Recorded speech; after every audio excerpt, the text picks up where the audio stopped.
any anti-inflammatory properties it has. So typically, actually, when people have a lot of inconvenience in terms of like acidity and a lot of like burning sensation in the stomach, people take this and it's very helpful, where it reduces the inflammation.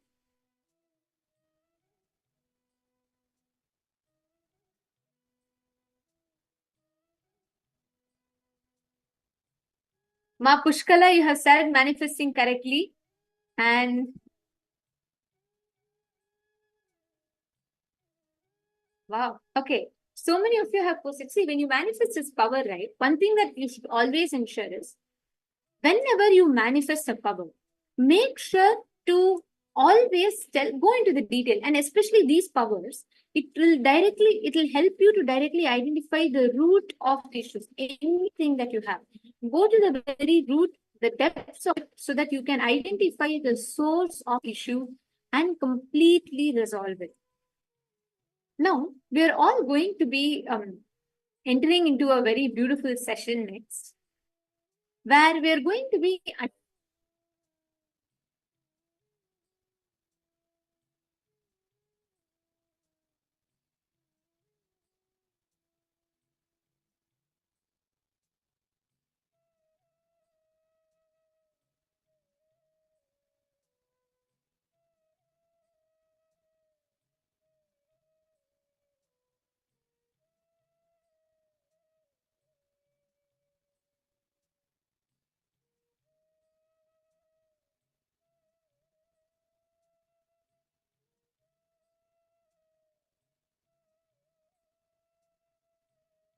weak egg hard. Swamiji tells how every situation in life gives you these two options. What you choose determines whether it causes suffering to you or it leads you further, closer and closer to enlightenment. Now, let us listen to this very beautiful session. And right after this, we are going to be doing a very important internalization exercise that will help you understand in detail of what Swamiji has revealed. So let us all enter into the session now.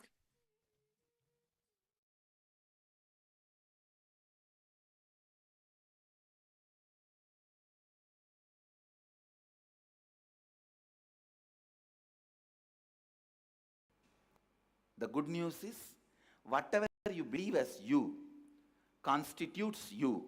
If you believe the body is you, you will be only that. That is the one main reason I feel so sad about the people who believe that they are only body, because the people who believe they are only body, they have only one birth, they stop the possibility of growth, and they are just stuck in the causal layer. When they die, they are stuck in a plane, in a zone called causal layer. They are just kept there in the waiting lounge for ages, because what they believed when they were in the body. That was the layer. Actually, to tell you honestly, the system, if the body is allowed to function, even if it breaks the bone, there will not be pain. Pain is why me. That's all is pain. Not the fracture. Not the, I'm telling you from my experience, I had a fracture, multiple compound fracture. We have videograph from those days I used to go for this horse riding. All right. I was lean and thin those days. So I was going on the horse and we were coming near the Vaidya. Some of my brahmacharis saw me and they got excited and played that Karupaswami song. Karupaswami song is that Kalabhairava's invoking Kalabhairava's song, that like a Swagatam, means, oh Kalabhairava, please land, come. We usually use that song for invoking Kalabhairava. And suddenly I saw that Kalabhairava was opening up in my body, and the body has become triple time heavy. Usually when he lands, it becomes very heavy. And that horse got frightened. It was not actually poor horse's mistake. That fellow, he was... Suddenly, if you see, 3 persons are sitting on you without... See, horses, if they see somebody is claiming on him, he will be psychologically prepared. And the poor fellow is not seeing anybody claiming on him, but the weight has become suddenly 3 times more. He got shaken. He started running, so I fell and I had a fracture. I just got up and said, I think there is a fracture, let's give a medical attention. Morning 7:30 the fracture happened, we have a video. And then I described how in our naval center we have our emergency 911 ambulance. So please understand, all our bodies are equipped to handle all our emergencies. Every medicine needed is in our naval center. Manipatmeham. That Manipatma in the naval is nectar. It has everything to repair our body. So I was seeing very clearly from there all the emergency supply going to that place to repair, and I was describing the whole scene. And only evening they did whatever need to be done, the surgery and everything. I insisted that do it without anesthesia, but they said, no, you are a VIP, we can't take the risk, and all right. Anyhow, that story is different. I tell you from my experience, fracture doesn't give pain if you think why me gives pain. At least I have 5 incidents of my kids falling and having fracture. No question of even pain. No, not even the idea of pain. We have kids. All you need to do is teach ferociousness as dharma of getting matured. In Sanskrit, we have 2 words, Vada, Pradivada, Kandana, Mandana. Means churning the logic till you achieve the nectar of understanding, realization. Kandana Mandana means the removing all the things which does not exist but gives you the feeling it exists. See, I tell you, it is just like a 2 edges of the cloth. One edge you say life is suffering, one edge you say life is bliss. But when you move to any one edge, you will become enlightened. You will jump out of that. You will fall out of that edge. Please understand, enlightenment is falling out of this. Life is this. One edge is life is bliss. One edge is life is suffering.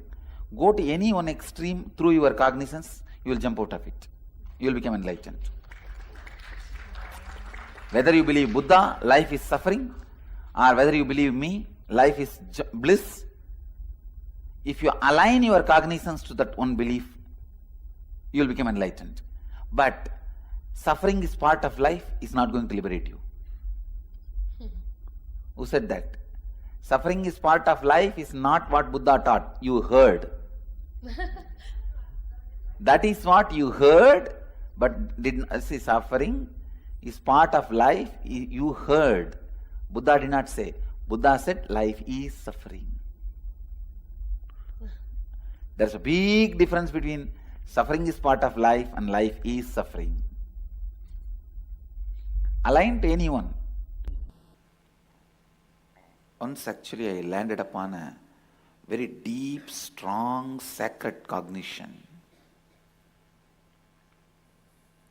in my life that I cannot be hurt. I cannot have any pain.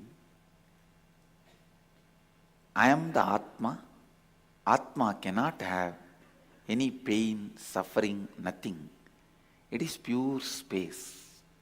It was so powerful and so strong. I went and took the knife and cut my thigh to check it. A child will not have a guts to take a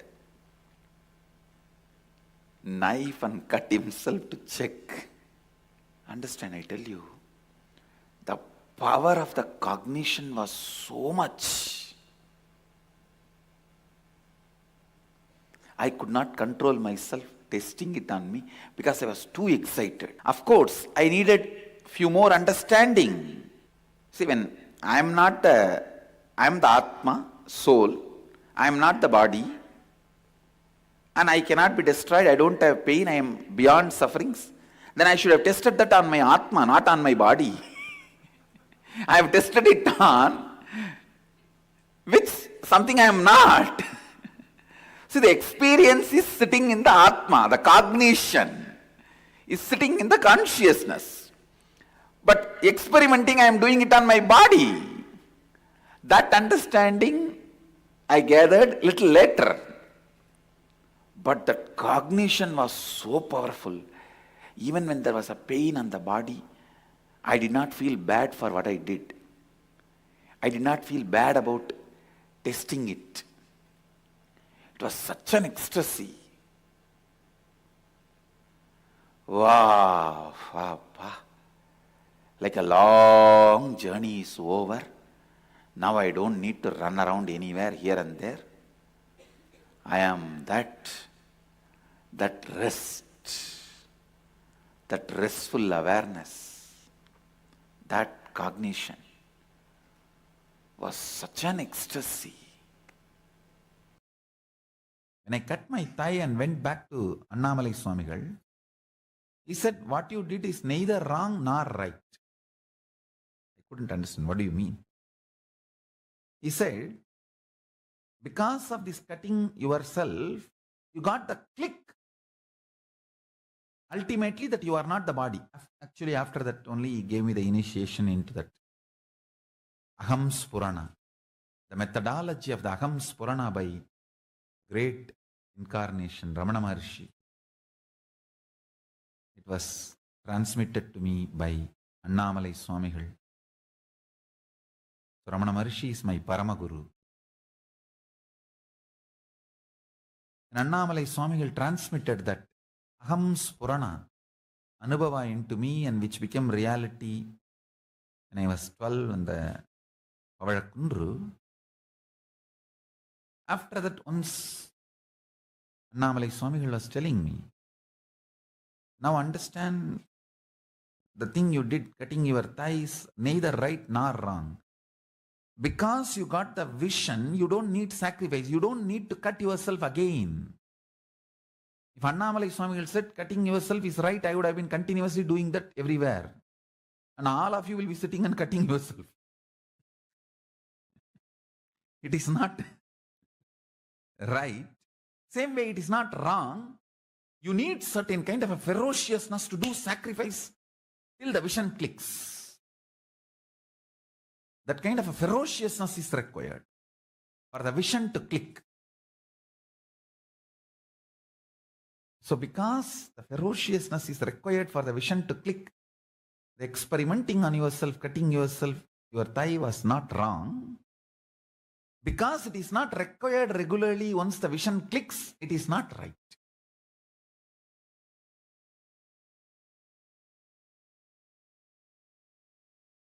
Understand it properly. Sacrifice is required only till the vision clicks. Once the vision clicks, you don't need sacrifice. Because living enlightenment does not need sacrifice. It only needs the vision clicking in you.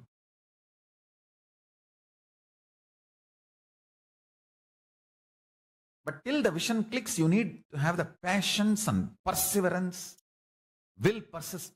For that you need sacrifice.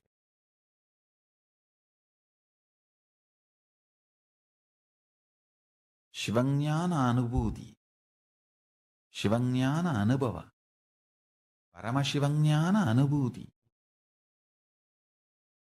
is a vision manifest, not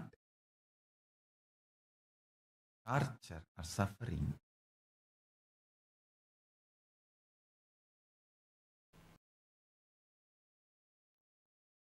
The fundamental cognitions are the principles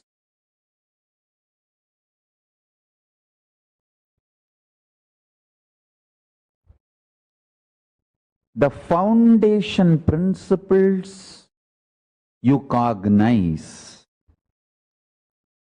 decides whether you are going to build a materialistic ecosystem around you, so-called rational ecosystem around you, or an enlightened ecosystem around you.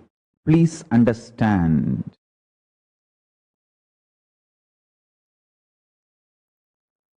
All the so-called conclusions of the science and rationality is not rationally rational or scientifically scientific. All the cognitions, politicians, social leaders trying to infuse into you are not absolute truth or absolute right. Understand?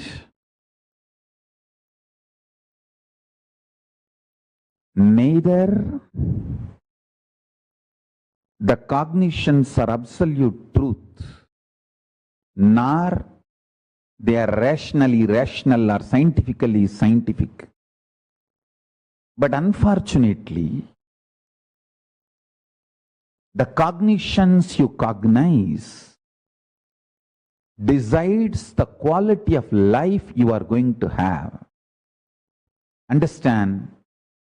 The ultimate Tyagi, Paramashiva, reveals all the truths as it is in Vedas and Agamas for every one of us to live enlightenment and create an enlightenment ecosystem around us.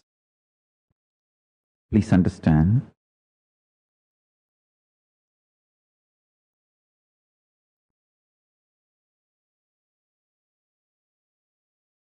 I want to tell you some of my own experiences.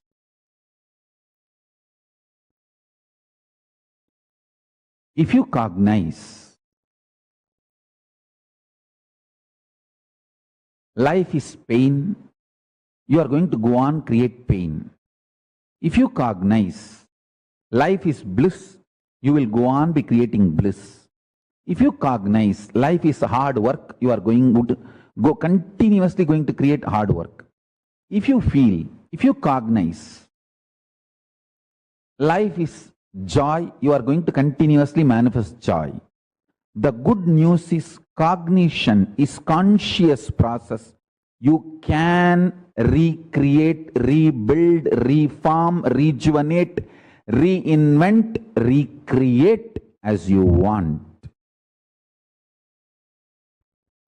Cognition is conscious process, not unconscious, random happening.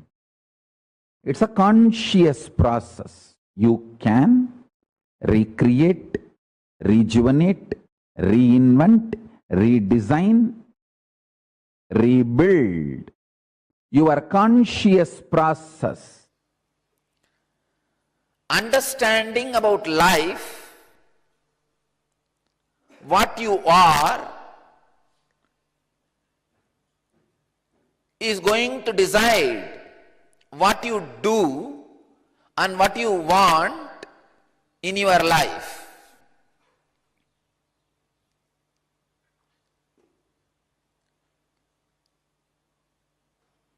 When you think you are a child and particular toy is going to give you joy,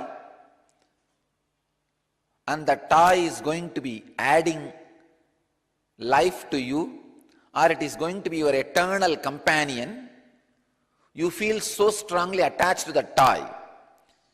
Even if your mother tries to take your toy away and asks you to eat, you shout at her, you disappear, you die, give me the toy. Because at that moment, you think your whole life is going to be the childhood, and the toy is going to add so much joy to you, and the toy is your eternal companion. So naturally, you feel the toy is much more important than anything else. After some time, your understanding about yourself changes. So naturally, your needs changes. When your understanding about yourself evolves, your needs changes. Please understand, having the ultimate understanding about your life and having the right understanding about your needs is what I call renunciation.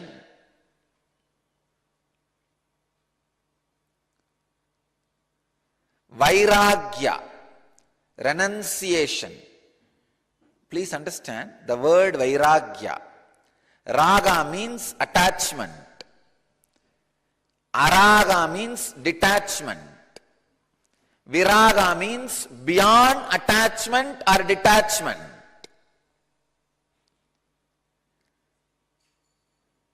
Vairagya does not mean attachment or detachment. You need to understand the important truth. Viraga is neither attachment nor detachment.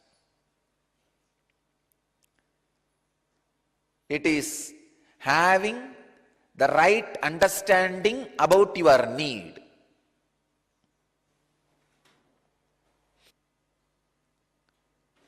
Understand, the altered states of awareness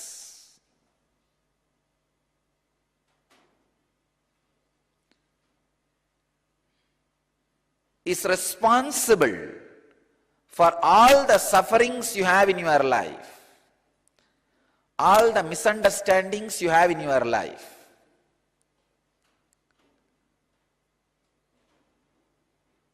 Understand, the other states of awareness like a dream and deep sleep also is part of you. And expand your planning about life. If you are too oriented only on waking state, you will have heavy dreams and completely disturbed sleep. Even now, if you just put your head down, sit in a relaxed way, in 5 minutes your state of awareness will be altered. Your desire, your fear, everything will be different.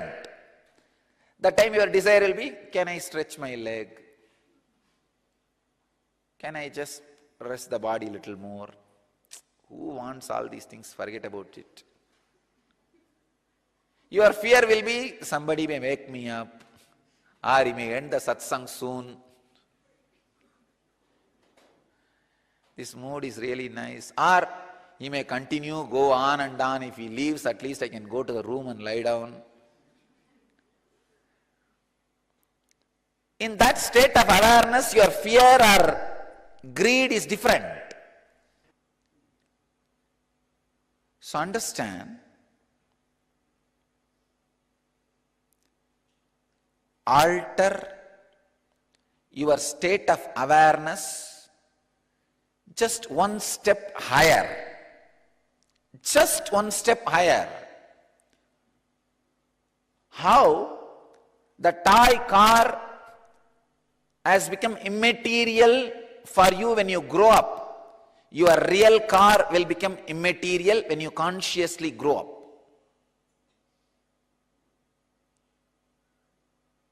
Understand? Just altering your state one step higher, taking yourself to Turiya, the fourth state. Suddenly you will see many of your fears are not there. Many of your greed are not there. It's like you are in this country. You are bothered too much about too many things and too many people. Suddenly you are taken away from this country and put somewhere else. All the things which was creating fear, greed, guilt in you, now no more relevant for you. Whole state is different. If you are well settled in US, you will never bother about the old lady sitting in your village, native village, and talking abusively about you. But when you are in that village, her words and her abuse means too much to you. You change many of your actions. No, that otherwise that old lady will chew my head along with her betel leaf.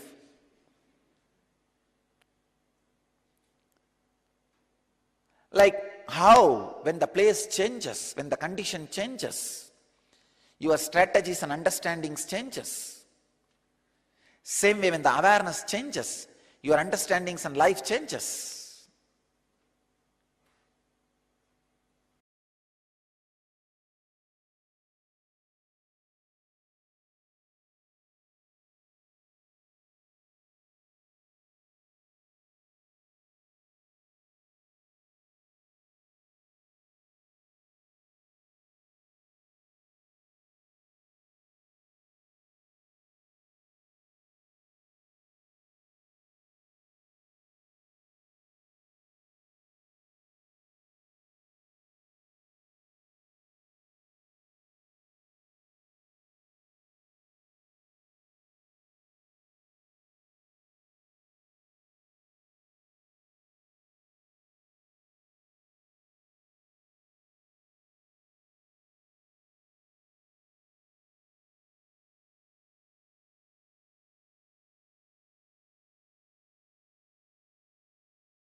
Listen. Every moment, the happening in you means your life. Listen carefully. Life. You may be marching towards your goal to achieve something in the outer world or inner world, or you may be just confused and stuck. Whatever.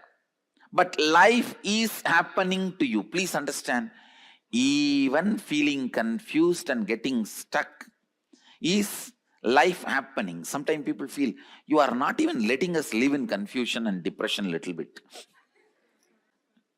Understand? Even confusion and feeling stuck is life happening.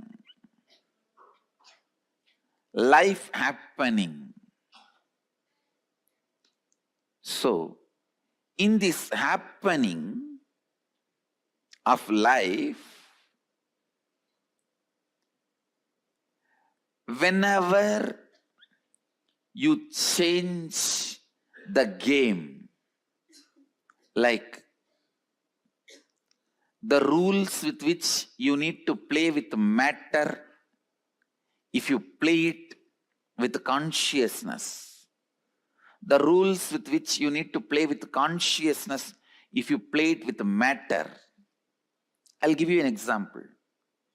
A ship is very safe, most secured in the port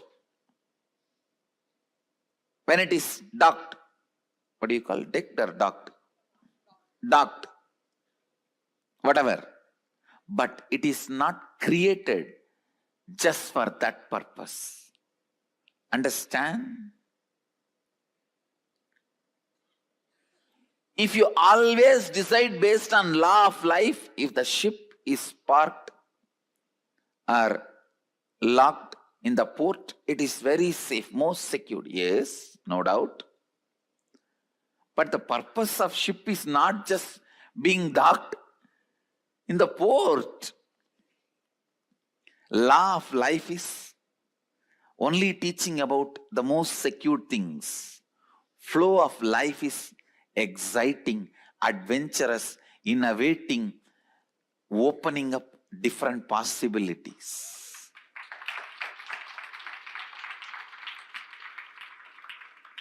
Life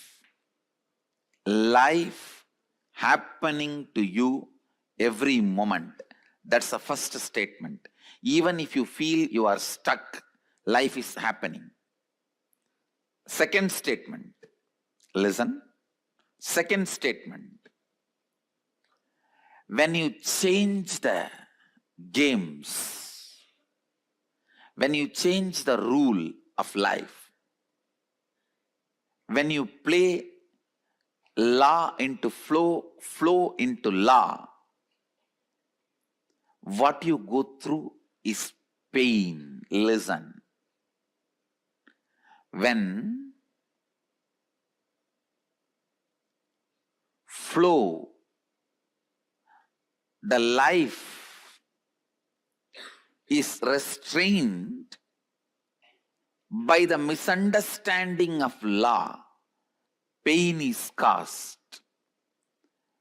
Wherever you need to follow the law of the matter, you try to break it because of your over-enthusiastic flow, suffering is caused. Listen to the third statement. The constant life happening, when you approach it with agitation, every moment, the purification process which is happening in you becomes painful. Listen, purification means more and more understanding of which is law, which is flow. Letting the flow to be, letting the law to protect. Dharma to protect, yama to enjoy. Listen, Dharma to protect, yama to enjoy. Bringing more and more understanding about yama and dharma is life, and that process is constant death and constant rebirth. Life is just all about from why me to wow me. Understand? I tell you one more thing.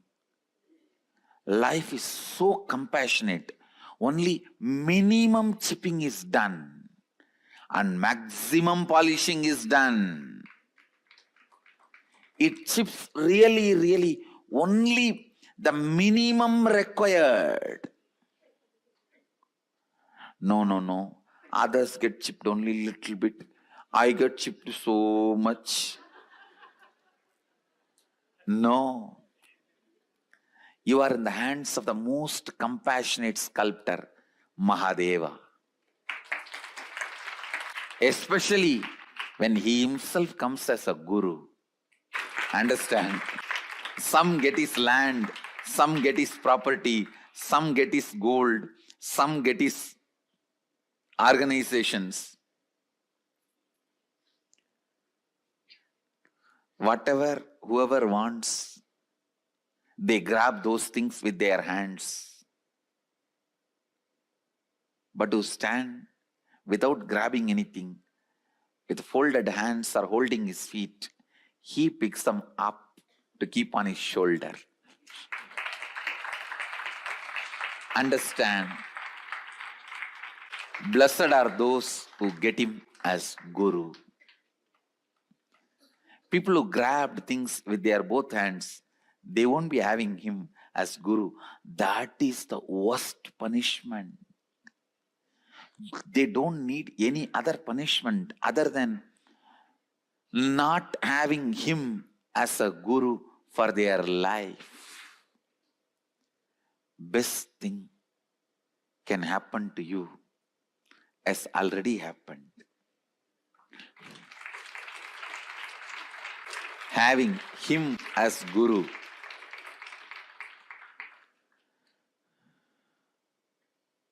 Listen. Listen.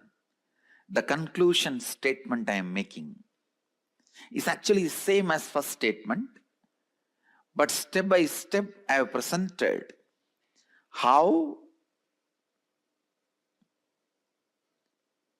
constant death and constant rebirth is perceived by different mental setup. Whoever feels negative with the life feels constant death is happening. Whoever looks at the life with understanding and reverence will feel constant birth is happening.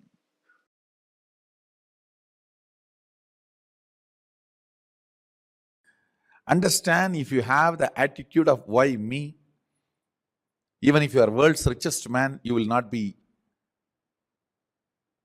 in the space of completion and relaxed. Just if you develop this one understanding of Tyaga, I don't care about ups and downs. My conscious decisions and conclusions are my life. That's it. That's it. That Tyaga will manifest in tons of ways, like how Tyaga is manifesting in me. I have decided to be ferocious with me and decided to go and be in the temple.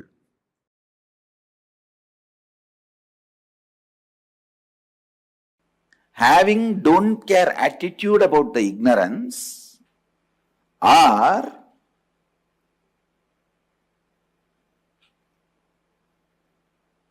having something else as your priority than breaking the ignorance or your seeking.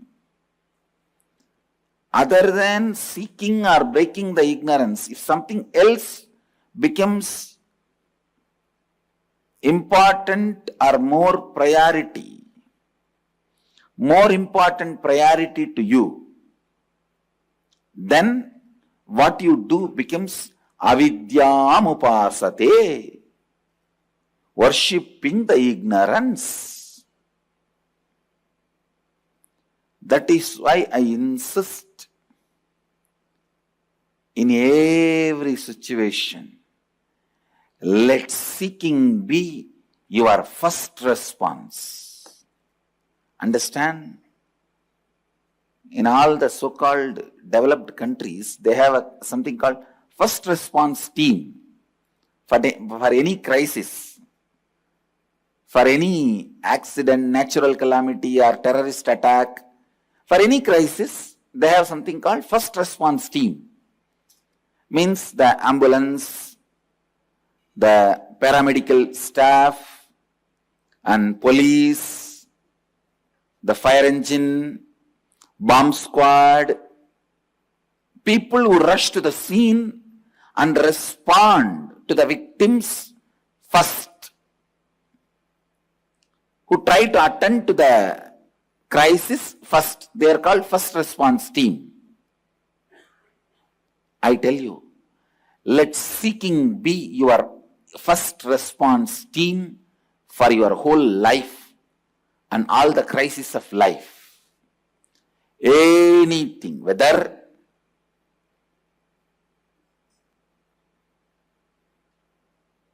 you lost some money in some business or lost your job, any crisis or even good things. You got married or wife ran away. Now anything can be good, anything can be bad as per the person. I don't want to define what is good, what is bad. Or you feel like running away with somebody. Whatever it is. I don't want to say what is good, what is bad and all that.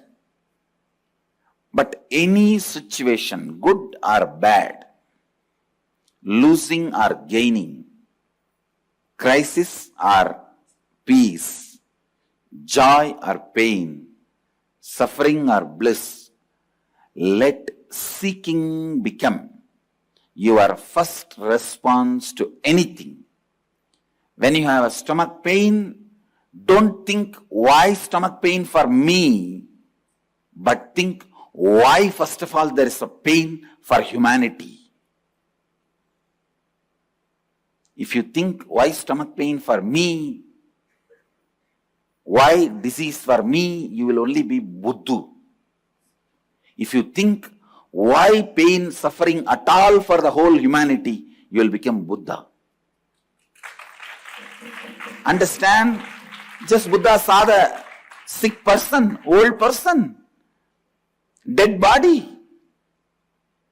But he did not think, why did these fellows come and fall in my eyes? I think bad omen.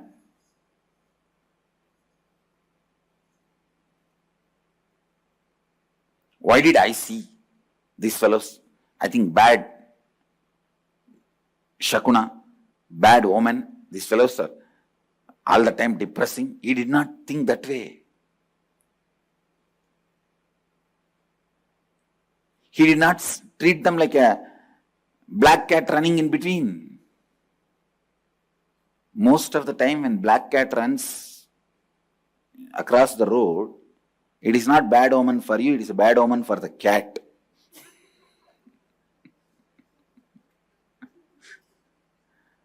I was looking into this. Actually, almost in all cultures, this cat omen is there. I thought, why? Then I found out the black cats run around only when they don't get basic food.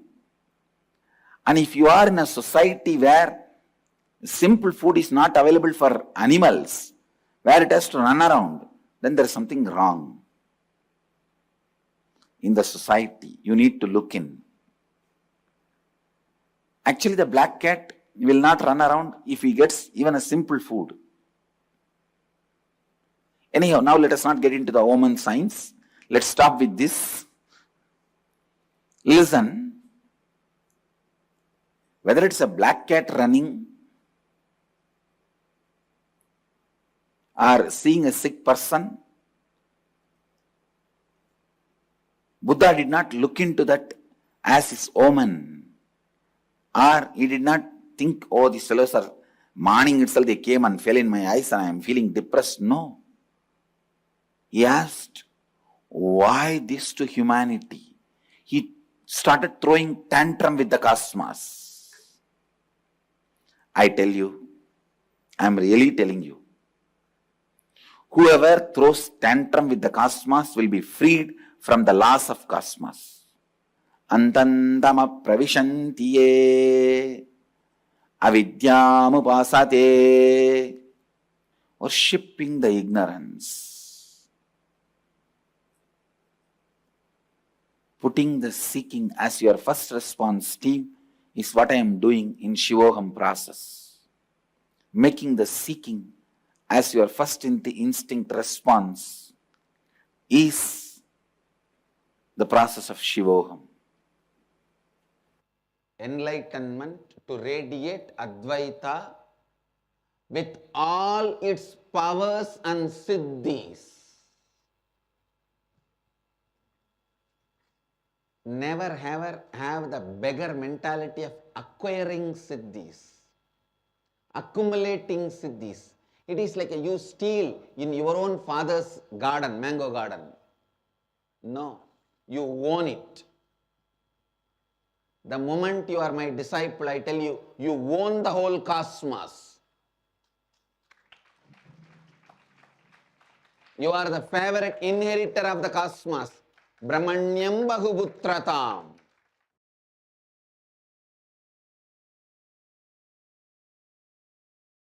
So whenever I put my initial, I used to feel a lot of pride because my father's name is Arunachalam and my grandfather's name is Annamalai.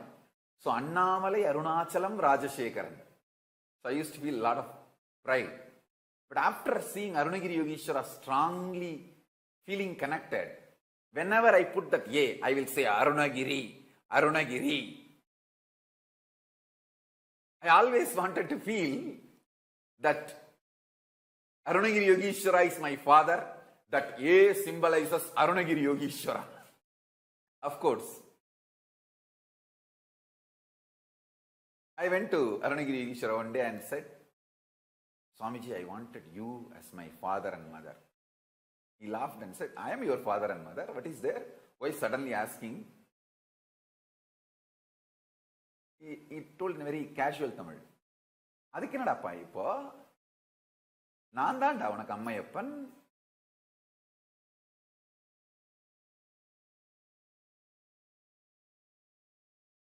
இல்ல சாமி, அது எப்படி சும்மா சொல்லக்கூடாது, உண்மையிலேயே அம்மையப்பனா இருக்கணும். I was not that convinced, so I was asking, not just casually, really you should be my father and mother. Then he smiled and said, நான் என்ன பண்ணணும்னு நினைச்சாலும் என் கை பண்ணதில்ல, அதே மாதிரி நான் என்ன பண்ணணும்னு நினைச்சாலும் உன் மூலம் நான் பண்ணிப்பேன்ல, அதனால தான் உனக்கு நான் தான் Ammaiyappan. Very simple word.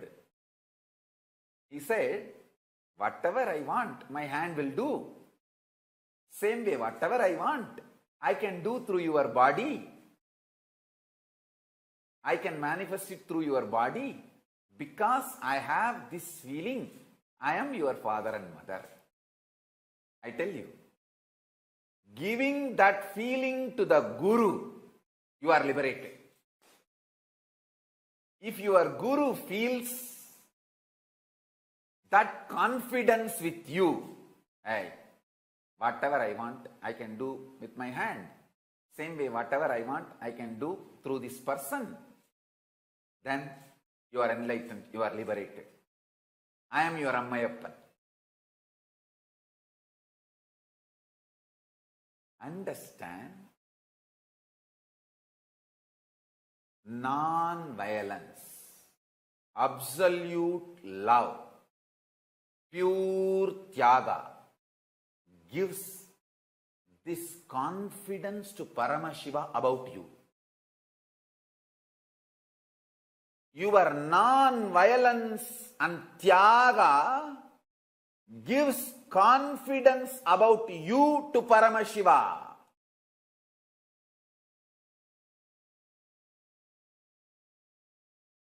Tyagis gain the confidence of Paramashiva. If Paramashiva is confident of you, he can get what he wants done through you. You are liberated. He is your Ammayappan. Everything, all the best things have happened in your life. You can be very clear, you are the inheritor of all the good things of the universe.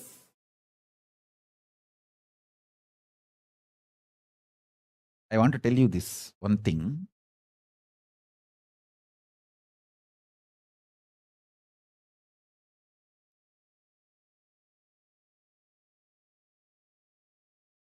Raghupat Yogi is a great yogi. Very rare to see is bhakti dimension.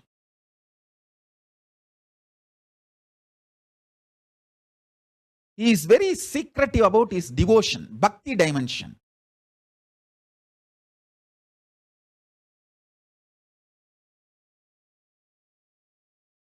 Once he and me, we both went to my aunt's village. He took me to a temple which is in my aunt's village. That village is called Kuvanur.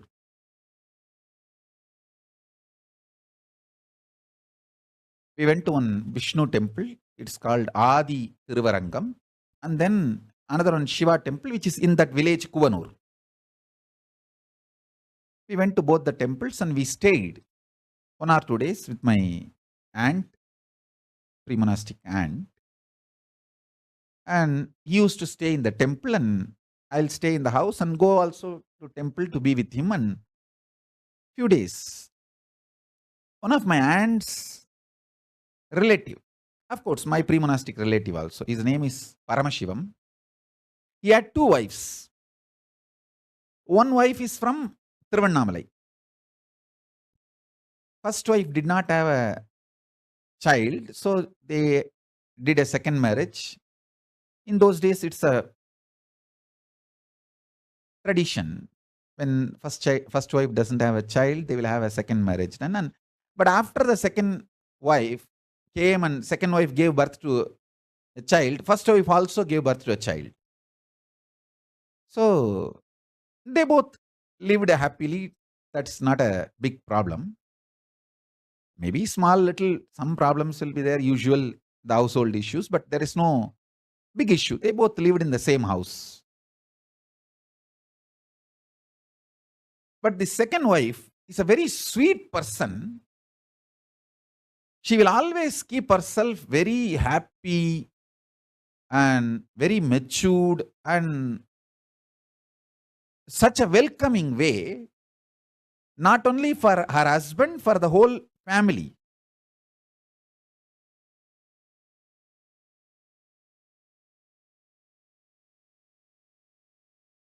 So when we went there, he came to that second wife's house. She gave food for me and my guru and she took care of everyone.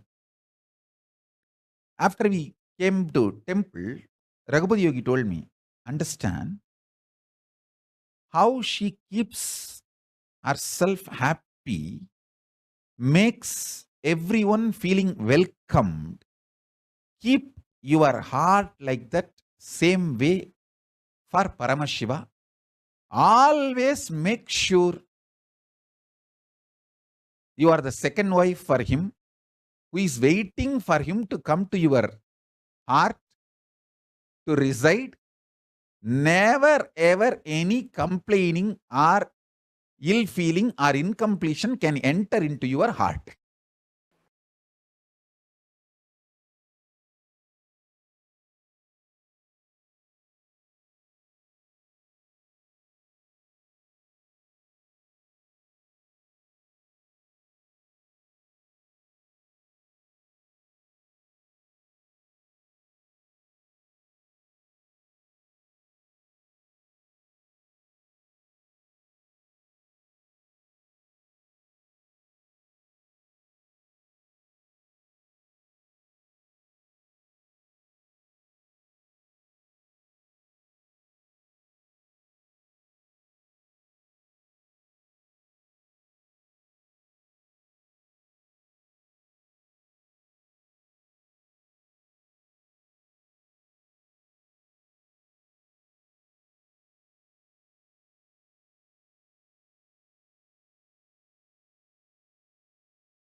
family with the same wife, with the same life.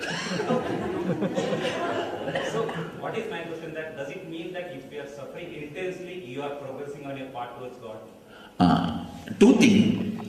The statement which I made, the same wife, same life, same car, just a jovial statement. But to tell you honestly, neither your wife nor your car or your house is same as yesterday's. It is different. You can't step into the same river twice. I tell you, you can't even step into the same river even once. See, the moment you put your foot, before even it reaches the ground, water moves away. So, your wife is updating herself. Your life is updating itself. The whole existence is constantly updating itself. So my statement, the same wife, same car, same thing, was told in a more casual sense and a jovial sense and how you feel. But that is not the case. Actual truth. That's the first thing. Second thing, if we are suffering, are we growing towards God? No. Something seriously wrong. I can say, in the initial level, you will not have suffering, you will have suffocation. Suffocation is what Ramakrishna calls the seeking or the intense yearning. Vyakulata, that is the word Bhagavan uses, Ramakrishna is using. Vyakulata, the intense yearning. There will be suffocation, not suffering. Suffocation means feeling that you are not enough. You have not expanded what you can. You are not doing what you can. It's just like missing some part of you. It won't be a suffering. Suffering is different, suffocation is different. Suffering is something when you think, I need this, and you are not achieving. That is suffering. Suffocation is, you know, you are something, but you have not become that. Suffocation is from within, suffering from outside. Suffocation is from prarabdha, suffering is from agamya. Prarabdha means the potentiality which you brought with you is prarabdha. Agamya is the desires which you accumulated after coming here. The accumulated desires bring suffering, the agamya brings suffocation. Suffocation inspires and helps you to expand, open up, break. Suffering puts you in deep depression. So I feel suffocation will just explode into joy. There won't be suffering between you and the enlightenment or the Atmajnana.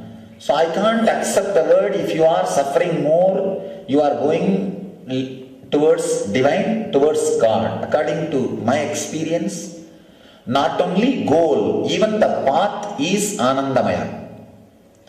Path and goal, both are Anandamaya. In the initial level, the suffocation will be there. Please understand the difference between the suffocation and suffering. Suffering is from the accumulated desires.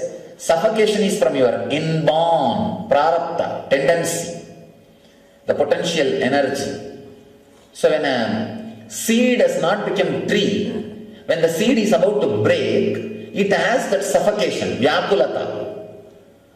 But suffering is after you become tree, suddenly you want maybe 2-3 houses built on you or 2-3 cars so that you can get into that. Tree can't move, which you try to accumulate something which is not directly yours, your very quality.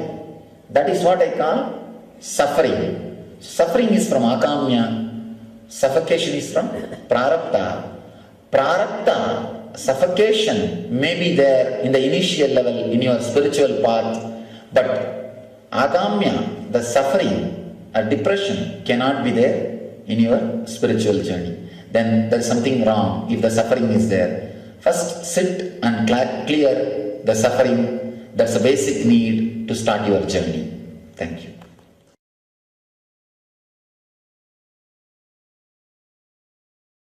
The first few important truths, the sacred secrets you need to know. Biggest human suffering is self-doubt self-denial, self-hatred. If I have to organize it one by one, self-doubt, self-hatred, self-denial. First, it starts as self-doubt, flowers as self-hatred, becomes fruit in self-denial. That is the way step by step it moves. Please understand, the worst disease human beings suffer. I tell you, actually only after this self-doubt comes, God becomes human. I tell you, all your patterns, root patterns, the father of your root patterns, great-grandfather of your root patterns, great-grandmother of your root patterns, everything is your self-doubt, self-hatred and self-denial. The moment you want something, you declare to yourself, you will not get it. If you have to get it, you will have to struggle, literally give your whole life to it.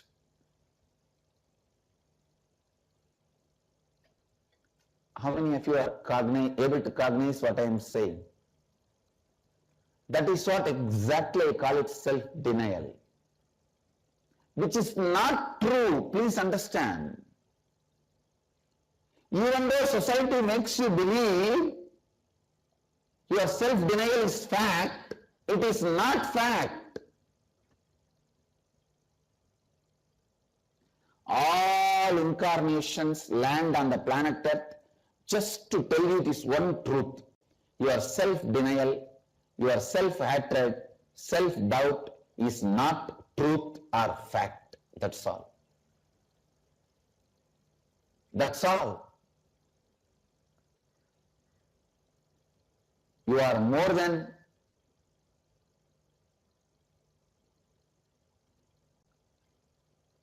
what you believe as you, because what you believe as you is framed by your self-denial, self-hatred and self-doubt. No one can give you suffering. No one can take away what you want from your life.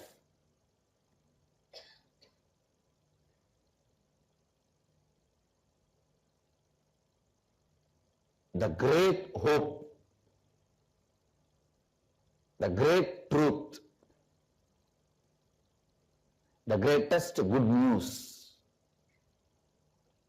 which is truth, is you are not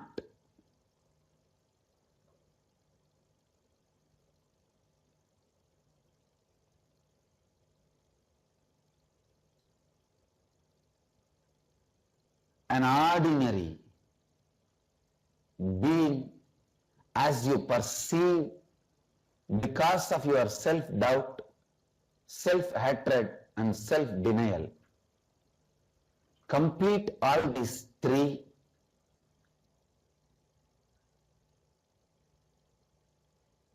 Every human being should be taught the science of completing with self-doubt, self-hatred and self-denial.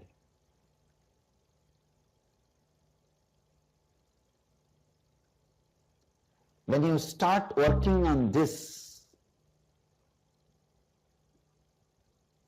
completing with self-doubt, self-hatred and self-denial, so much of Kundalini energy awakens, that energy will automatically guide you to create what you want, achieve what you want. That energy will automatically liberate you, lead you to ultimate enlightenment.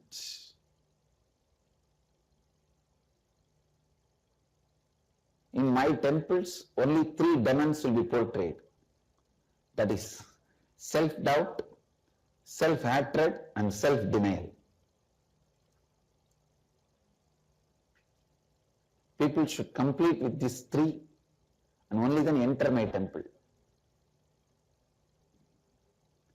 Only then you can enter into the space of divine. Please understand, all hatred you have with others is hatred which is there in you, about you. All doubt you have about others is nothing but the doubt you have in you. All denial you have about others is nothing but the denial you have about you inside. Complete these three inside, you will see suddenly the world will be different for you. I am not saying world will become different for everyone, it will become different for you. Because ultimately, you create your world. You create your world.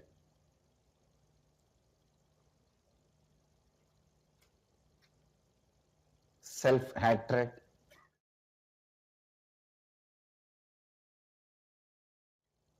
naturally creates hatred about you everywhere. Self-doubt naturally creates doubt about others in you, in others about you. Self-denial naturally makes you deny others, others you. That is the source of all sufferings. That is the source of all bad things.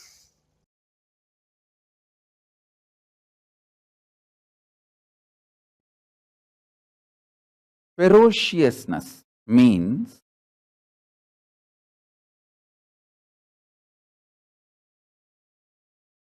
powerfully standing with the truth, even if the whole world outside and your whole world inside tries to delude you and denies the reality. The reality is you are Paramashiva. Even if the whole world outside tries to deny it, or your whole world inside tries to deny it. Ferociousness means powerfully standing with the truth,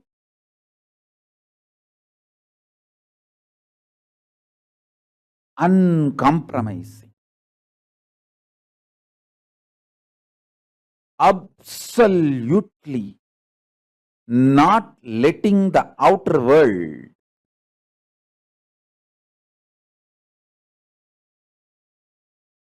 to add any self-doubt, self-hatred, self-denial inside you. The world or my world. See, your outer world is the world and your inner self, your inner space is your world, my world.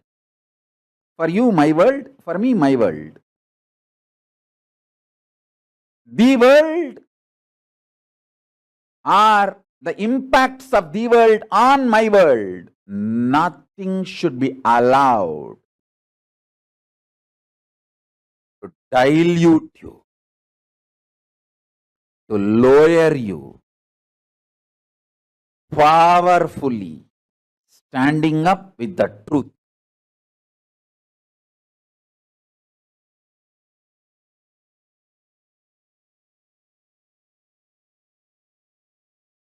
This ferociousness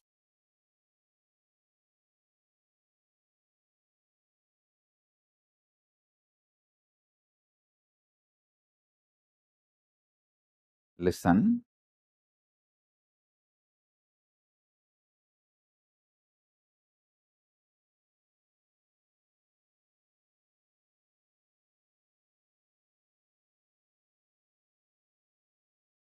I'll give you multiple definitions to make you understand ferociousness.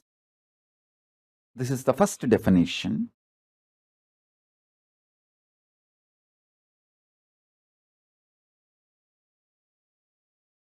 The outer world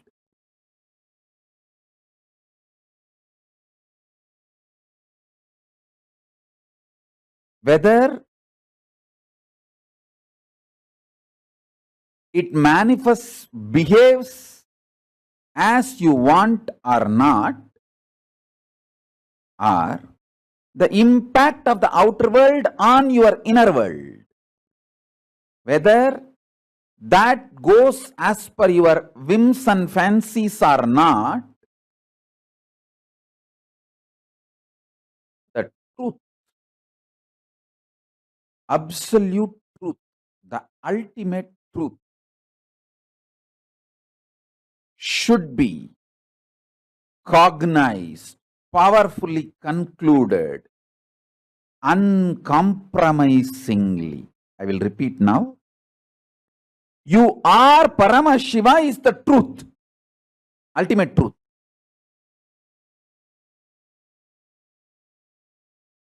You should come to this conclusion because it is truth, not because if you believe you are Paramashiva, you can manifest powers, you can have this, you can have that. All that as a reason. See, when you cognize you are Paramashiva, you will manifest powers, no doubt. You will play with life, no doubt. Your whole life will be Leela, no doubt. But you should cognize you are Paramashiva because that is the truth. Not because there is a utility value because of that truth. That is the truth. So, deciding to cognize the truth uncompromisingly because it is truth, powerfully, is ferociousness.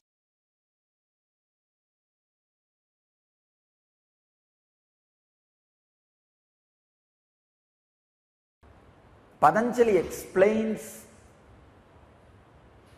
the great truth about our deep craving for suffering. Please understand. Constantly we crave for sufferings. So many reasons. One, when suffering happens to you, you get lot of attention from others. Many kids fall sick just to get mother's attention. Otherwise, mother is too busy. By and by, your unconsciousness learns the habit. If you fall sick, you will have attention. The next step is not only to get others' attention, even to get your own attention, you fall sick. You think if you don't fall sick, you are not attending yourself. You are too busy and society demands you to attend too many things. Body and mind says, no, fall sick, that's the best thing.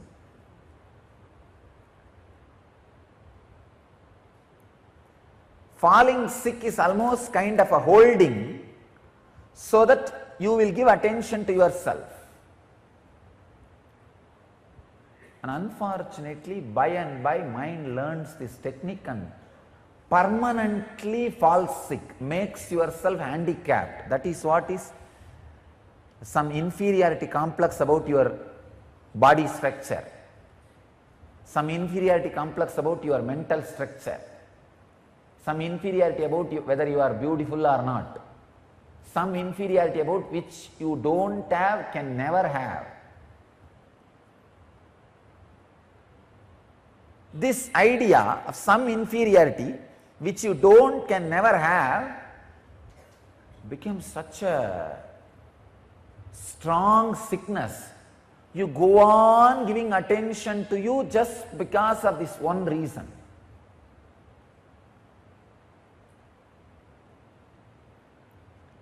Suffering gives you a kind of a heaviness, shape, identity, feeling of existence, boundary.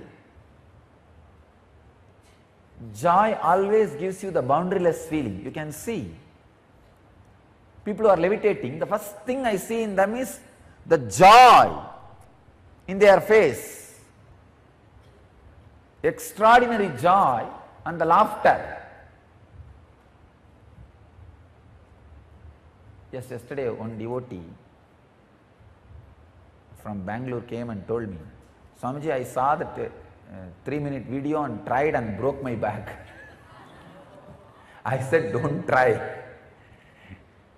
She was trying to jump. It's not that she was heavy, she's medium weight only, but tried to jump, it seems, and nothing worked, and the more she tried and she only fell and broke the back. Means joy permeates your backbone, permeates your biomemory.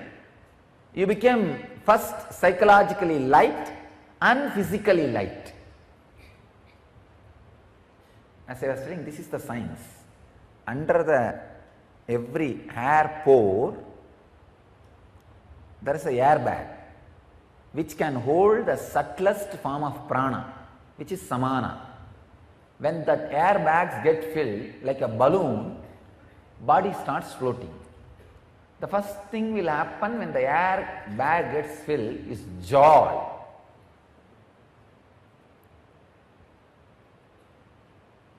Even when you work out physically, if you bring joyful memories, that air bag will get filled.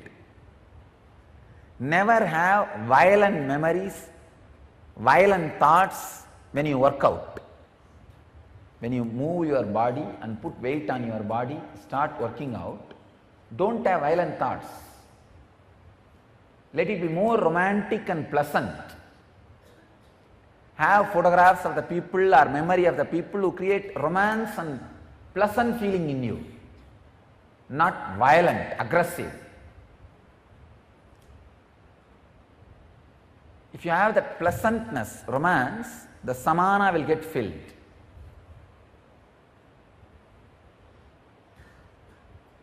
The unconscious hanging, unconscious craving for pain is one of the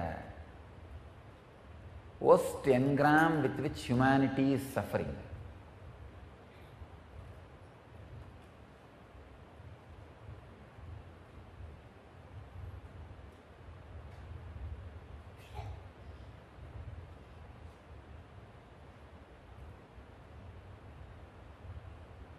Somehow the hypocrisy-based society always has a deep craving for pain.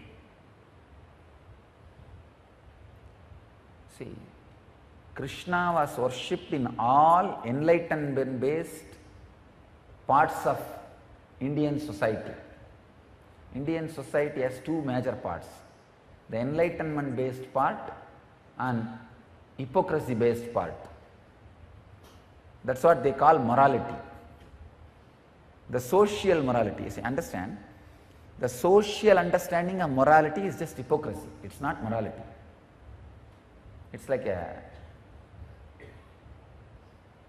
weapon used to pull somebody when you don't have any other weapon, any other way. Like this society, civilization, that part of India worships Krishna.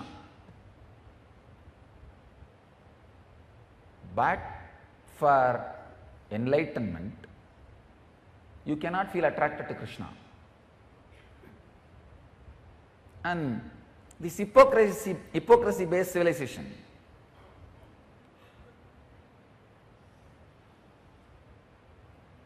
they go on worshipping suffering.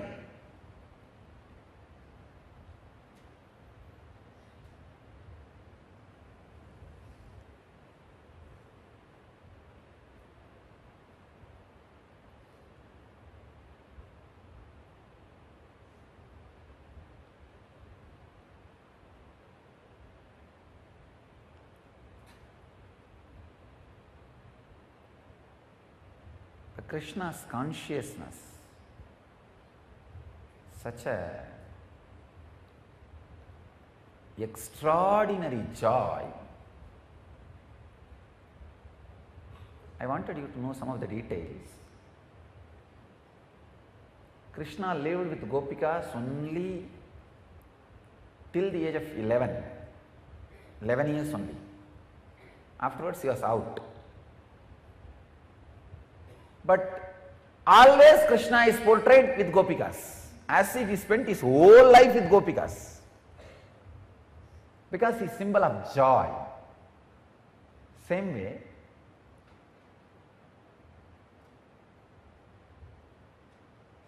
he lost and ran away from one war and got killed by a hunter.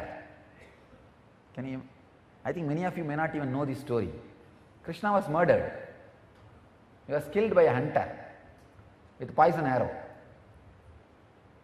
You would have never even heard this story. You will never see a photograph or a statue of Krishna being killed, because he is representation of joy. And you will always see Krishna victoriously standing and giving Vishwarupa Darshana to Arjuna, or winning the Mahabharata war. You do not know, 17 times he was defeated by Jarasandha.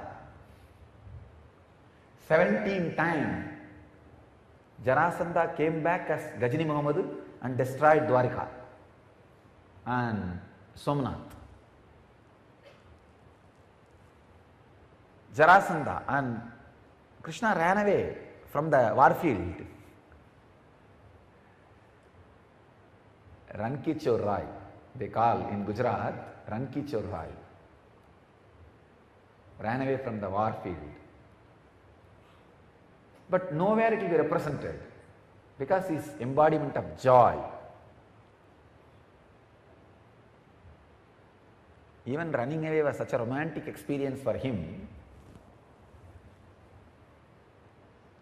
Nowhere the pain is painted, because the pain was never painted in his inner space. It could never be painted in his biography, in his history. Unless something gets painted in your inner space, it can never be painted in your history. If something is painted in your history, how much you try to change, it will be painted in the biography. In your inner space, anything is painted, will come out in biography, in history. Because the incidence shows. Krishna lived only till the age of 11 with Gopikas, and you will be surprised, the love affair between Radha and Krishna was only 1.5 years. Really, totally 1.5 years of love affair only is recorded. The romance was only 1.5 years. Before that they were kids and they did not have chance to spend time together. They spent time together only 1.5 years. But if you see, they are shown as eternally together. Anywhere you see, Radha will be there. Where Krishna is there, Radha will be there. Whether it is a temple or painting or statue or anything. But one funny thing, Sita was away from Rama only 6 months. Only 6 months. But always the Ramayana is portrayed as if they suffered a long separation. Chronologically, it is just 6 months. 13.5 years they had such a funny, romantic life in forest. Really. 14 years of forest life, 13.5 years, they had a very graceful and great romantic life. 13.5 years, because they were living with 7 rishis. Only the 7 of them know Rama is incarnation. Nobody else knows he is an incarnation. So he was taken care by 7 people who knows he is an incarnation. He had a great fun. Only 6 months chronologically they were separate. But that 6 months scene is shown as 3 Ganta. Aranyaganda, Sundaraganda, Yuddhaganda. 3 cantos for 6 months. Here, it's only 1.5 years of romance, and it is shown as a whole life. So the idea they represent.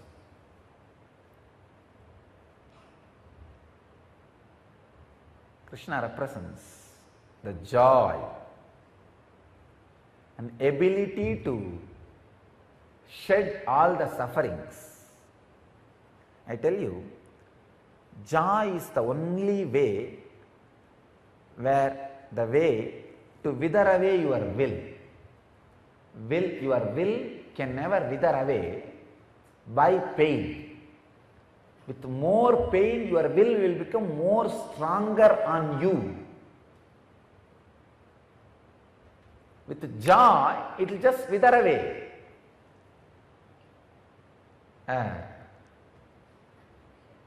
It will just be an ecstasy. Intense prayer is the most powerful antidote for depression. If you have a very systematic depression pattern, like at particular time every day you feel heavily depressed and mood swing. For some people it will be like a early morning, almost like don't want to get out of bed and killing themselves with thoughts and emotions and depression. For some people, late evening, can't stand evenings, and fear will start by the time evening comes. Oh God, how I am going to handle myself today. If you have any of this kind of pattern, the depression pattern, I tell you, prayer is the most powerful antidote. Just study the depression pattern, the exact time it starts. Just at that time, pick up the Sahasranama of your Ishta Devata. If your Ishta Devata is Shiva, pick up Shiva Sahasranama. If Devi, pick up Lalita Sahasranama. If Vishnu, pick up Vishnu Sahasranama. Durga, pick up Durga Sahasranama. Pick up that Sahasranama. Do not do the stupidity of just like a ritualistically Vishwam Vishnu Vashatkaro Bodha Bhavya Bhavat Prabhu Bodhatma Bodha Bhatyatma dan. No, don't do that. Don't do that. Don't do that. Srimata Sri Maharangi Srimat Simhasaneshwari Chitaknikunda Sambodha Deva Karya Samatyata Udyat Bana Sahasrava Koti Bana Samanvita. I have seen always these people who do Sahasranama. After 2-3 minutes, they will be just seeing the number on the side. Oh, when it is going to become 1000, it's only now 200. Oh, it's only now 300. Don't do that. Pick up every nama, every word. Read the meaning in your mother tongue and cherish, intensely pray. Visvam Vishnur Vashatkaro Bhuta Bhavya Bhavat Prabhu, who is embodiment of the whole existence, who is just resting in Yoga Samadhi, maintaining the whole thing in the eternal Shanta Swarupa, in that Paramashanta space in Yoga Samadhi, just by the Sannitya, who is filling the whole existence. Prabhu, I may not be able to appreciate your existence in my cognition level. That is why I am torturing myself with depression, doubt about my life and existence and everything. Please give me the powerful cognition. I know you are real because my Guru told me. My Guru told me you are real. Yes, I have not yet realized, but my Guru will not lie to me. He will not lie to me, and he has no reason to lie to me. He told me, you are real. I know you are real. Please make me cognize you are real. So I will develop trust on me and on you and on life and get out of this depression. Talk in the language you think. For each nama, each mantra, remember that your Ishta Devata is real. Please understand. The concept of Ishta Devata is unique to Hindu tradition. I want all of you to know, I connect with the ultimate as Paramashiva and Parashakti.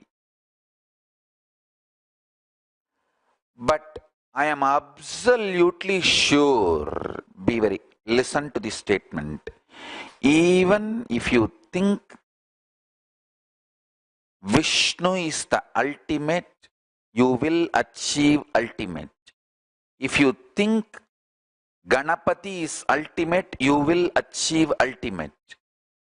If you think Parashakti is ultimate, you will achieve ultimate. If you think Subramanya is ultimate, you will achieve ultimate.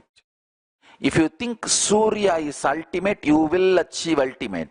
Please understand. Parabrahma, Paramashiva, Parashakti, Paramapadam of Vishnu. All this leads you to the ultimate, makes you experience ultimate. Please understand. The truth of Ishta Devata is unique to Hinduism. Let me tell you very clearly, I am revealing this truth, the ultimate secret, with the permission of Paramashiva, with the blessings of Kalabhairava. It is the truth as it is. Never ever worry which form of the God you are worshipping or connected. Decide that form is the Parama for you, ultimate. That's all. If you want, you can add the Parama, ultimate, to that your Ishta Devatas cognition about you. If Ganapati is your Ishta Devata, decide Mahaganapati, Paramaganapati, Paramburule, Paramburule, Mahaganapati, Mahaganapati, Paramburule, or the ultimate reality, O Mahaganapati. That's all.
Listen intensely. Life is neither suffering nor joy. Life is neither pain nor pleasure. Life has to be triggered inside you from the great cosmic truths of the parallel universe. That's all.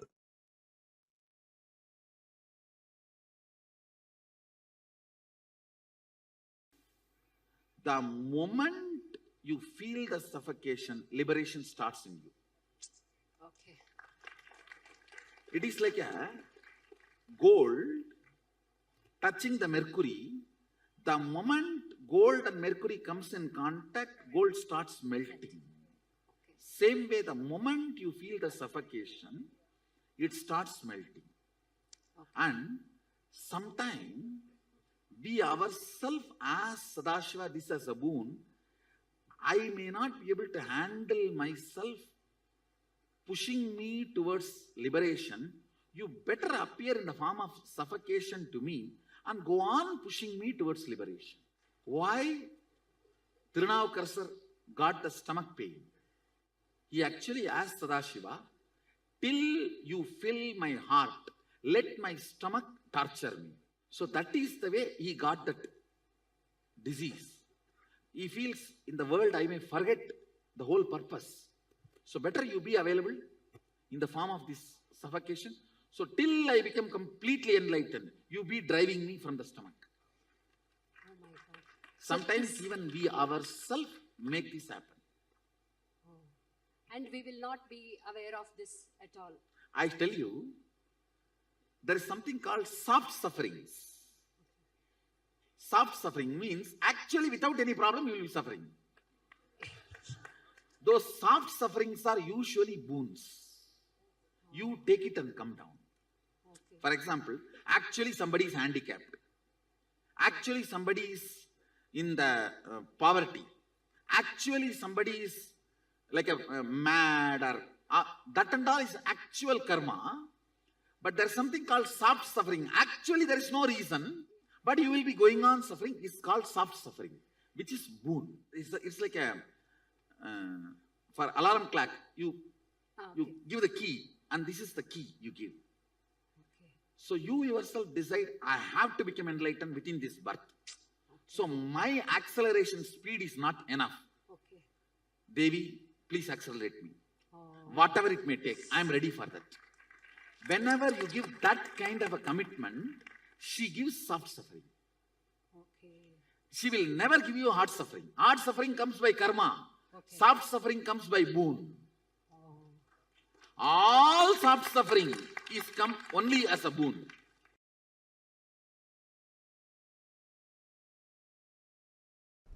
If I have the body which gets tired, then I know the signs to get out of tiredness. Understand? What do you mean by saying your body gets tired? Then you know there is a space where you are not tired. When you know there is a space where you are not tired, you know now there is a space where you are not tired and where you are tired. Now, it's only a simple science we need to manifest, where we are not tired. You may just have to find out the basic secrets. What keeps me not tired? Physically, simple things, pitta. I tell you, almost 99% of your tiredness, boredom, depression, all are physical problems, not mental. Actually, if you are depressed, the best way to get out of depression is tell 2-3 people to torture you. No, really. When you have a real problem, you will not create this soft suffering. You just need a strong 2-3 people to torture you. Then the whole problem is solved. Because there is no suffering from outside, you just go on torture yourself. Soft suffering is luxurious suffering. It is like the fellows who don't do hard work, the fellows who don't walk to go and buy vegetables in their real life, try to run on the cycle which does not move from one place. Soft suffering is the luxurious replacement of the real suffering. When you do not have the real one and you want to have that pavam feeling, enjoying pavam feeling is pavi. Who is papi? Who enjoys the pavam feeling, who cherishes the victimhood, is sinner.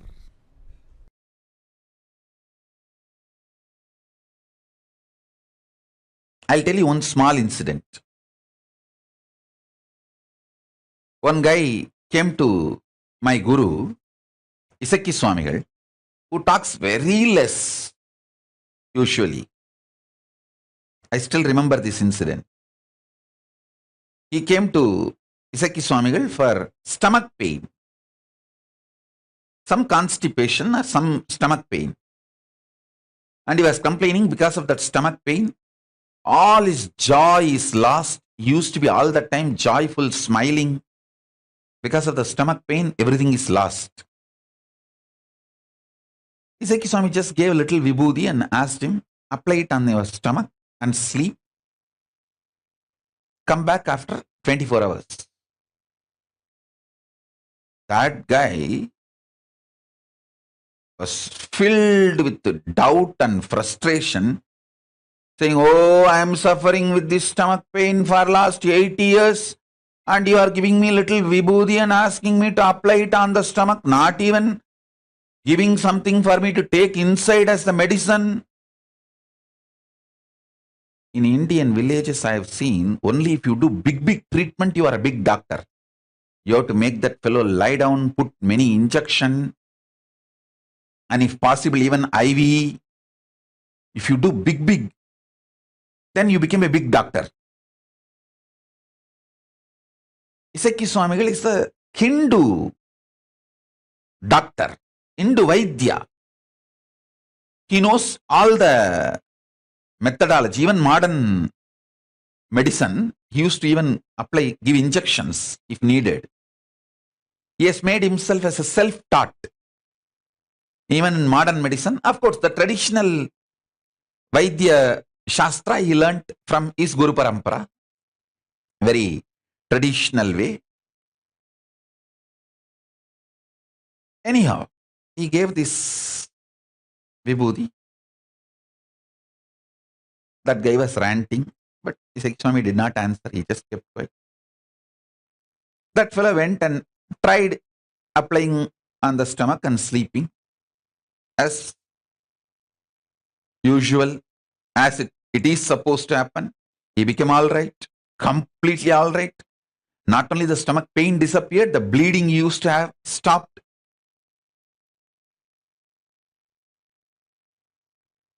He ran and came back. He said, I'm completely all right.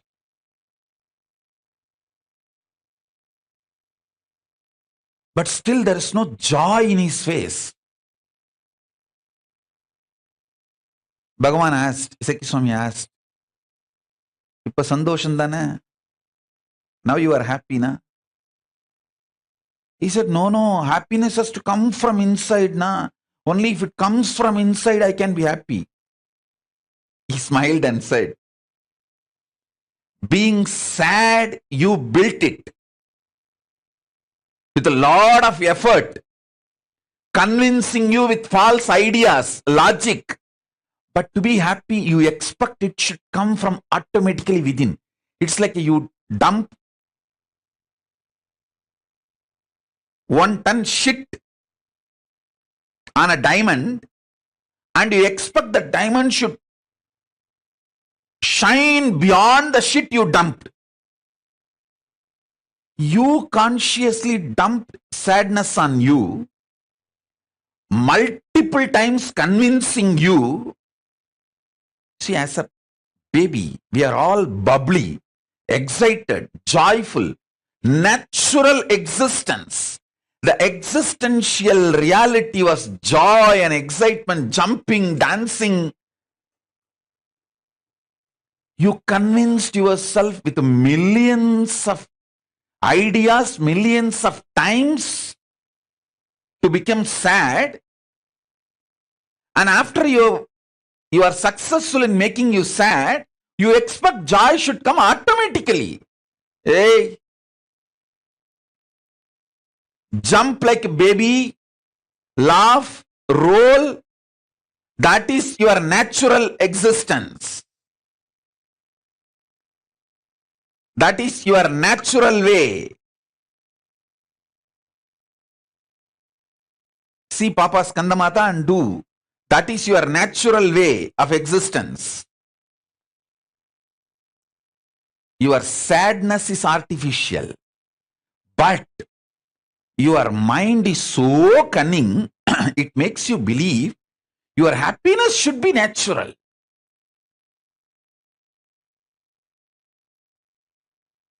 Your happiness is natural. But you dumped so much sadness on you, you made your sadness like natural. Then natural, you have to break it and reclaim your joy as natural.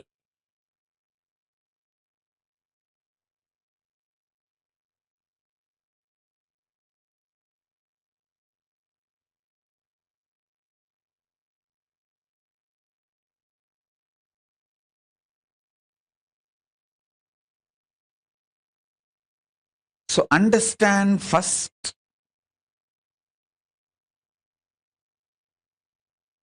your joy, jumping, excited, inspired state is your nature. You made it disappear from your life and you made sadness natural. So now it is your responsibility to reclaim your original nature and jump. That's what they call it. They say in English, there is a proverb, fake it till you make it. You don't even need to fake it. It is your original status. Jump, dance, it's your original status.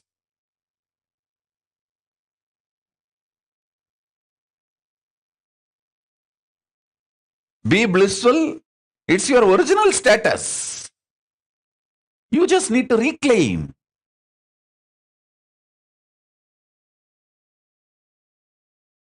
Actually, in reality,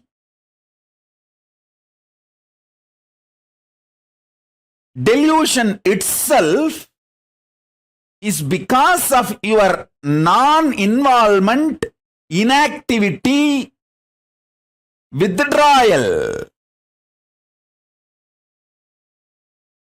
When an elephant sleeps, even a wolf and fox will try to bite his leg. Listen. When an elephant sleeps, wolf and fox will try to bite his leg. When a lion is fast asleep,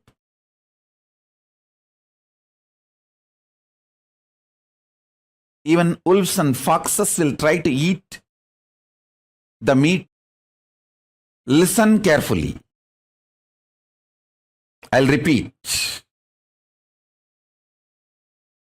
Because the lion is sleeping, wolves and foxes get the courage to come near the lion, try to eat the leftover meat. Because the elephant is sleeping,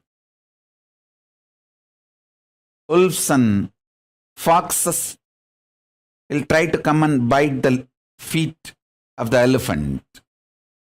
Try to take a bite. Because you are not involved with yourself, even your delusion is invited upon you. Listen. Why you have nightmare? Because you fell into the lower conscious identity. Your decision to fall into the lower conscious identity naturally invites nightmare in you. Your decision to wake up to the higher identity not only will throw away the nightmare, it can throw away all delusions and illusions.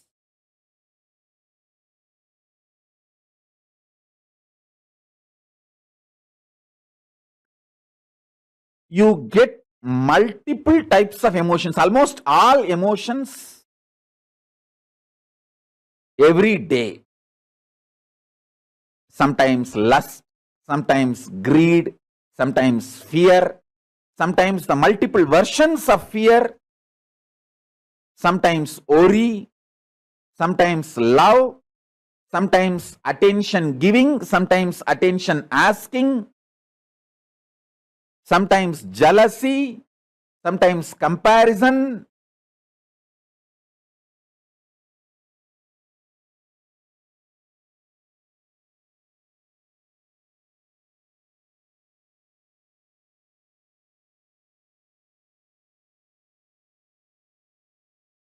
Various emotions, sometimes the willpower, sometimes arrogance, sometimes frustration, different emotions I can describe. All kinds of emotions you get. But logically, through your conscious decision, the thought currents or emotions which you cherish stays inside you and starts getting fermented. The good news is, no emotion gets fermented inside you. No fermentation of emotions happens inside you without your conscious support. You should understand that.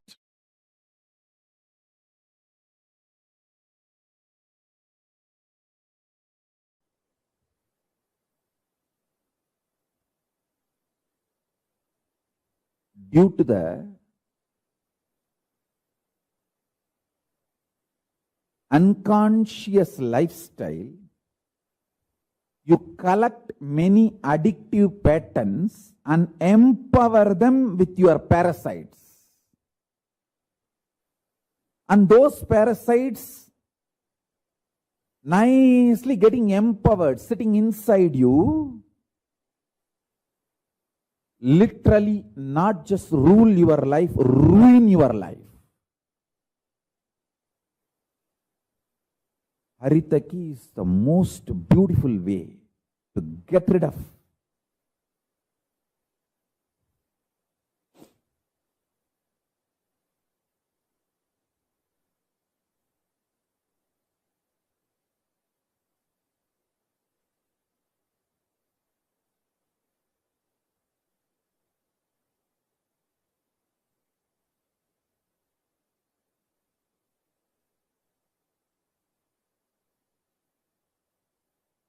multiple parasites sitting in your muscle memory.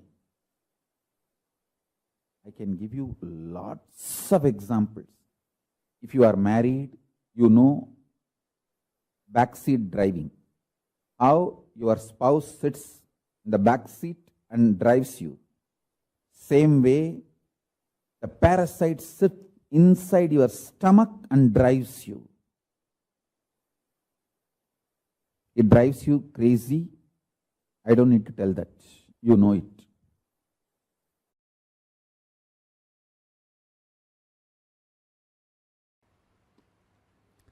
You are not negligible part of the existence. When you consider you are a negligible part of the existence, or you are an accident, or you are cursed, these are the multiple identities you try to associate due to the frustration and low self-identity. You give life to that identity. Because you give life to it, that becomes reality. Listen. The good news I have is, unconsciously, if you cherish even 10,000 years, you are a cursed being. Consciously, if you declare even once, you are a blessed being. The conscious declaration overpowers 10,000 unconscious cherished thought current, because even if 10,000 years a room is in darkness, one matchstick is enough to light it in 1 second. Listen. All powerlessness, all fear related thought currents, and all low self inner image you are cherishing, which puts you in powerless, is not clutched to consciousness. You need to understand that.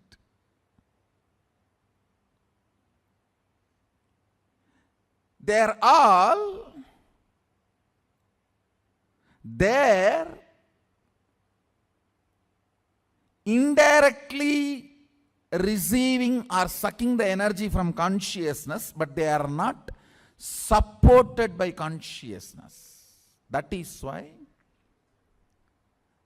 the asuras, how much ever powers they may get, finally they do not exist.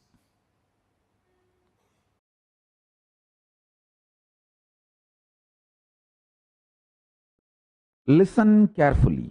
Categorization, generalization, judging, all this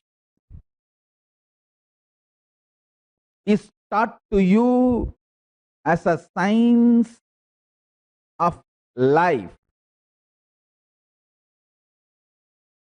But all this leads more and more delusion. Listen carefully. I wanted to put this on record clearly. Generalizing, categorizing, classifying, passing judgments about people, about situation, about communities, about societies, about political parties, about the world happenings, all this is absolute delusion due to non-involvement. Delusion-based decisions are bound to lead to suffering and more ignorance. Life does not demand you to deal too much of informations or too much of stress and the load and fear and insecurity. First, understand that your life needs only simple decisions from your Paramashanta Swarupa. For example, when you are thirsty, water bottle is there in front of you, just pick up the bottle and drink. If the water bottle is not there, get up, go to kitchen and get water and drink. That's all. Instead, you are being taught, oh, when you are weak, when you are feeling tired, when you are thirsty, you may be dehydrated, you will not have the enough strength in your biceps and muscles to pick up a glass and pick up the water and drink. Please start working out now. Take this protein powder, take this non-veg, take this, drink that blood, this muscles, this flesh, and build your body. So when you are thirsty, you can just get up and without any dehydration, difficulty, you can start drinking water. And to substantiate the statement we are making, we have thousands of studies, researches done on people.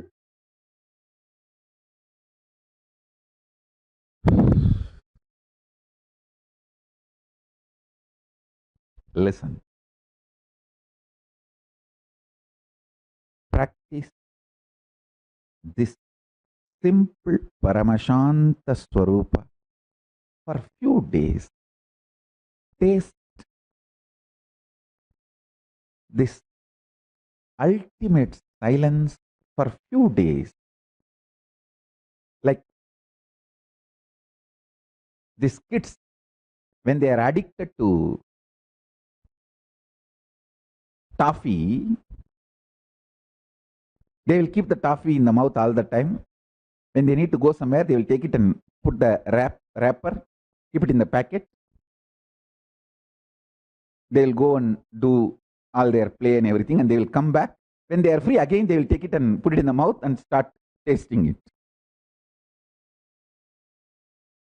In Tamil villages, we used to say, kuchmitai.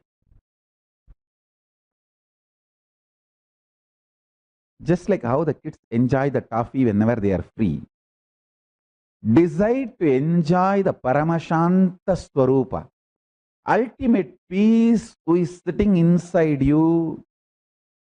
Whenever you have time, just sit all that time happily in Paramashiva's face. Paramashanta. This whole cosmos is happening.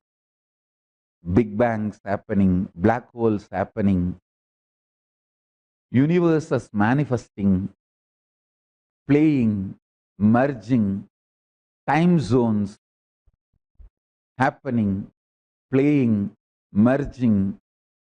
You are there in that Paramashanta Swarupa as Paramashiva, witnessing this whole drama.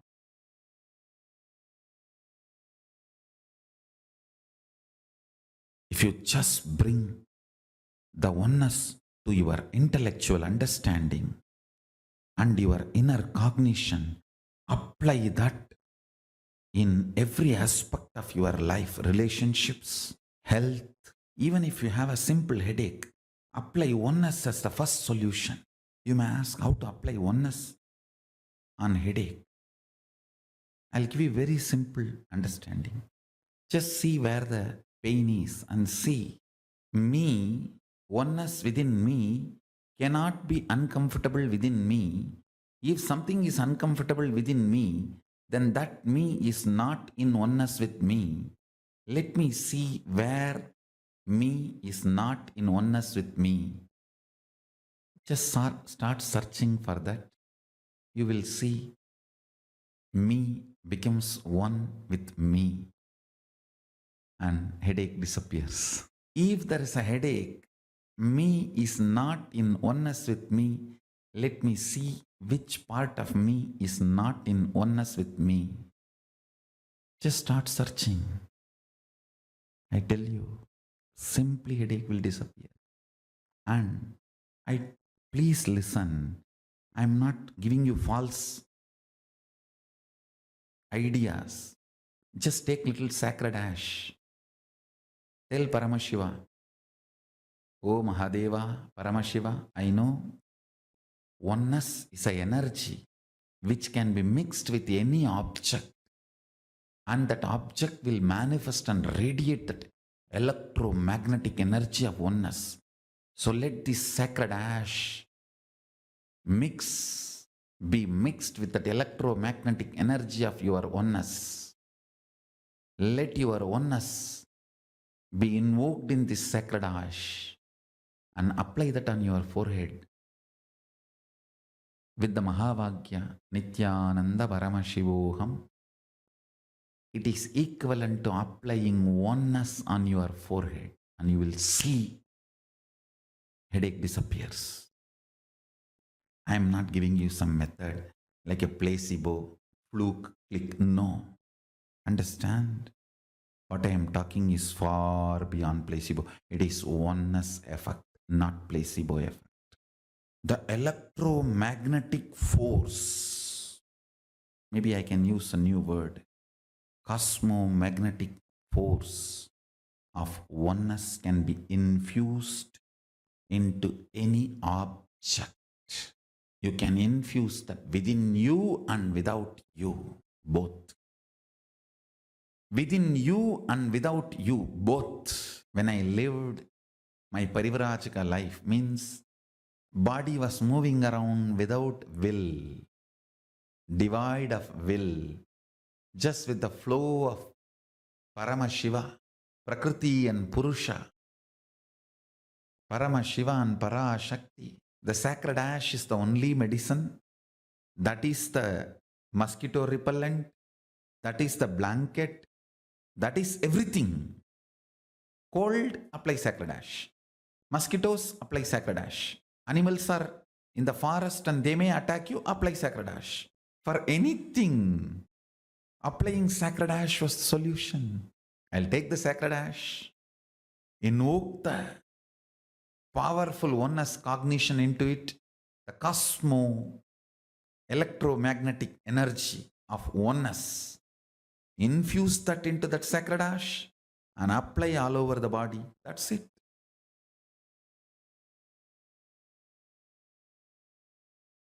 I tell you,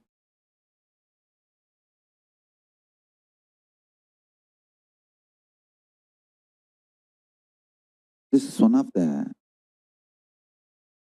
powerful Mahavakya I received from Annamalai Swamigal. This is, I should say, that from the Ramana Sampradaya, the tradition, ecosystem of Bhagavan Sri Ramana Maharshi. Very casually, he put this in me. Deham naham, koham soham. Like how in the schools you learn Baba, black sheep. See, the rhymes you learn plays a major role in your thinking. Don't think rhymes are just funny. This is the most beautiful rhyme for enlightenment I learned. Deham naham, koham soham. Deham means body, naham, I am not. Then koham, who am I? Soham, Paramashiva is me. I can say that I just can build full-fledged temple for Annamalai Swamigal, just putting this one rhyme inside my head. Even while I walk to the restroom, the schools, they will give an interval break, 10 minutes. You have to run to the restroom and come back. Even while running to the restroom, I will sing this only. Deham naham koham soham.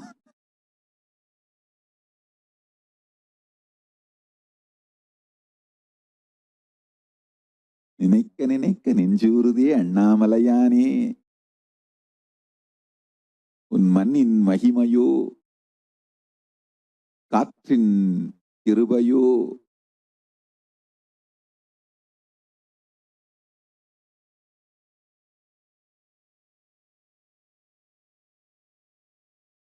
Listen, the rhymes you cherish inside you matters.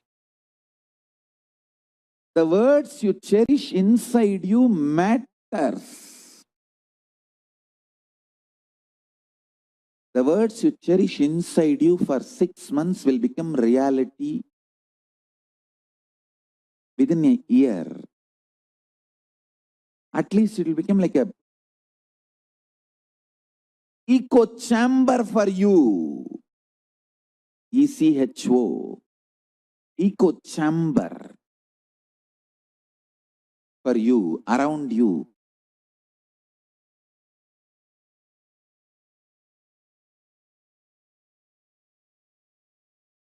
These rhymes, these great beings have put inside my head so casually.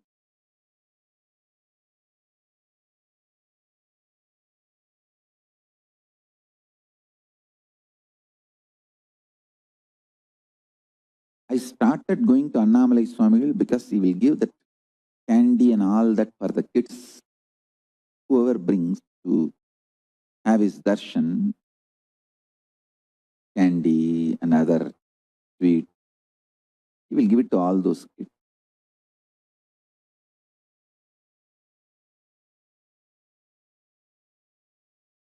Very casually, he put these great truths inside my head.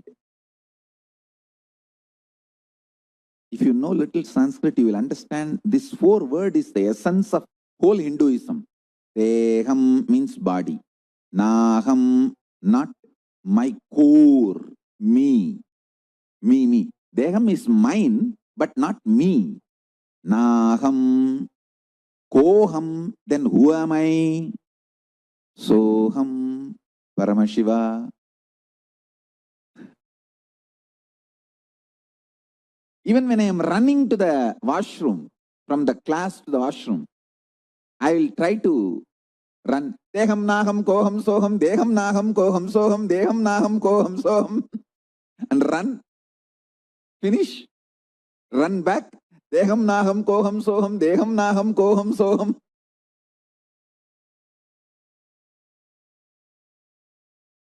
This constantly going on with this created a kind of an echo chamber around me.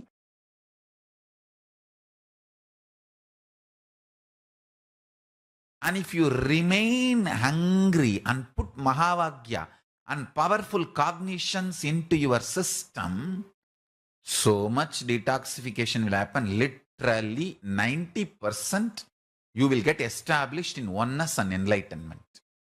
You do not need mental work, you need physical work. Means we need to work only on your body. I have given you too much initiation, too much of powerful cognitions, and from here itself I can give enlightenment to you left and right, just like that. It's not at all a big job. In English, what you say, piece of cake.